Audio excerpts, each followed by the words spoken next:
Now we're in Ephesians chapter number 6, verses 12 and 13. I've been dealing with the influence of Satan throughout the history of the human family. We saw the influence of Satan in the Garden of Eden, and we saw the influence of Satan also in the first coming of Christ, the first advent of Christ, where Satan entered into Judas Iscariot, and he went out and covenanted to betray the innocent blood. On last Thursday, when I had the joy of being with you, we dealt with Ephesians 6, 12, and 13, where we see the influence of Satan during the present church age. Paul the Apostle says, "For we wrestle not against flesh and blood, but against principalities, against powers, against the rulers of the darkness of this world, against spiritual wickedness in high places. Wherefore take unto you the whole armor of God, that ye may be able to withstand in the evil day, and having done all, to stand." You and I are in a spiritual warfare. We are facing now a spiritual conflict. It is my estimation that what we saw in 2020 was a spiritual attack, not only upon the church, but was a spiritual attack upon God's people and upon the people of America and the people of the world. I think for 4 years, Mr. Trump was engaged in a spiritual warfare. This is beyond Democrat, Republican, Independent, Green Party, Libertarian. It is beyond left and right. This matter that you and I have watched unfold over the last year, and what we're watching unfold now before our very eyes, is the evidence of spiritual warfare. This is what spiritual warfare looks like. And Paul, we shouldn't be at all surprised that we are here, and Paul explains the basis and the groundwork of the warfare that we are in. This warfare that we are in is not a pitched battle with guns and planes and tanks, for we wrestle not against flesh and blood, but against principalities, against powers, against the rulers of the darkness of this world, against spiritual wickedness in high places. Now, when I was with you last Thursday, I dealt with the first three of these. Principalities are principal men. Elected officials are principalities. Someone that is elected to an office, a county commissioner, a sheriff, a state legislator, a state senator.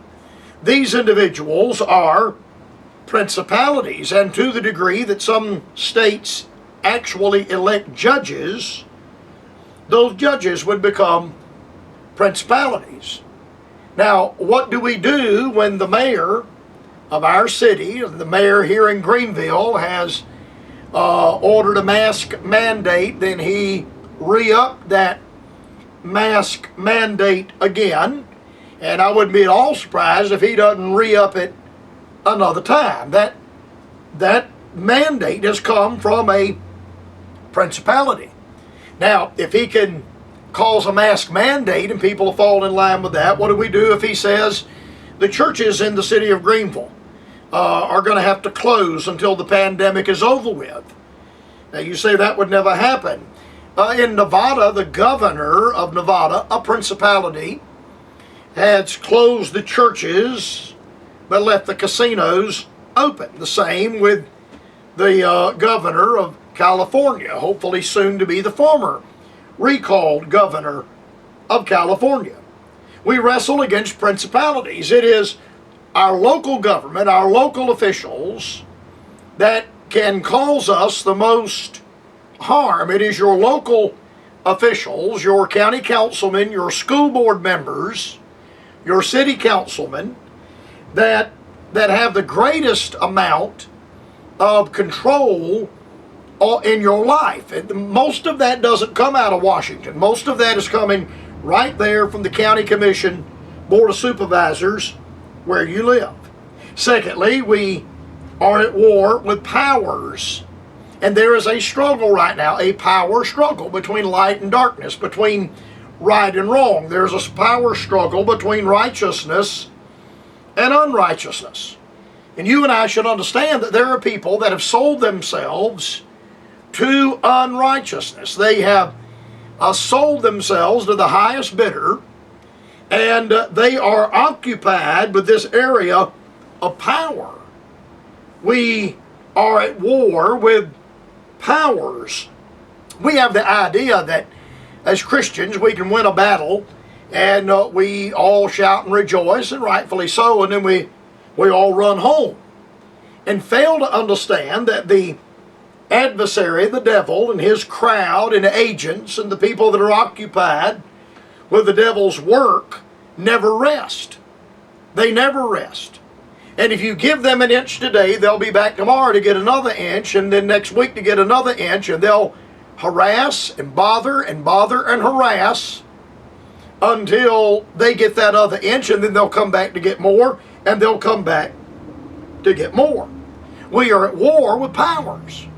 And I think this whole COVID debacle and this mask mandate and shutting the churches down and the new normal, which I outright reject. I reject the new normal. You see, free men don't have to ask for permission. And the Constitution guarantees you and I in the United States that we can pursue life, liberty, and the pursuit of happiness. And a mask is not a part of my pursuit of happiness. And getting permission from the city council or the county government is not a part of my pursuit of happiness. We are at war with powers. And if they have the power to do one thing to you, they will have the power to do something else to you, and then later something else, and then later something else. Then we are at war number 3 with the rulers of the darkness of this world. And you and I had a word added to our vocabulary during the Trump years, the deep state. We didn't think much about it. We didn't think much about election fraud until the 2020 election. Mike Lindell has a fabulous documentary on that, Absolute Proof, and which I have watched almost a half a dozen times now. And we knew there was some cheating going on. We never knew it was like this. And now this calls into question the 2018 election, and it calls into question some elections in 2016, and it calls in question the 2012 election. There is now talk that Mr. Obama was not actually elected to a second term. These things we would not have been made aware of without the revelation that God allowing in the 2020 election. The deep state. Who is actually in charge? Who are the people running the situation? I know who we see on television. I know the people that we elect to serve in these various offices. But we elect these people and nothing ever seems to get done. It's like they run into a glass wall. Well, I want to know where that glass wall is. Who is that glass wall? We have moved to a situation in the United States, and I've touched on this before, where we are under the auspices of the bureaucratic state, the alphabet soup agencies. We got an agency for everything, and it's staffed with tens of thousands of people working there, living off the taxpayers, and they write rules and regulations that govern and control your life, and you don't know who it is. You can't vote them out. You don't know who wrote this. Why did they come up with it? You have no idea of knowing. No way to find out. That is the rulers of the darkness of this world. Men will do a lot of things in the dark that they would never do in the light. People will do a lot of things anonymously in these alphabet soup agencies that they would never do if you knew who they were and where they lived. Then again, spiritual wickedness in high places. And this is a part of the spiritual warfare, spiritual wickedness in high places. My brother has followed this for years and years. Early on, I questioned it. I don't question it anymore. The Satanism, the Satan worship, the occultism, the occult mentality that many people that are in Washington, D.C. Are preoccupied with, the satanic seances that they are involved in. Truly, we are looking at this matter of spiritual wickedness in high places. I am convinced that there are people in the Senate and people in the House of Representatives that are satanically controlled. They are demon possessed.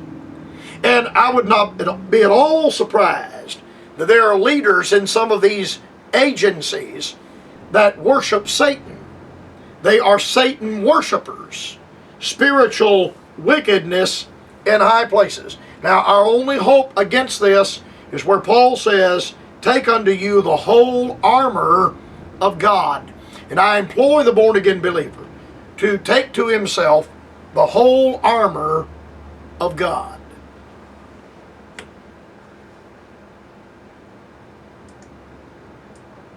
Check out the website at thebrightspothour.com. Write Dr. Carper at Post Office Box 4,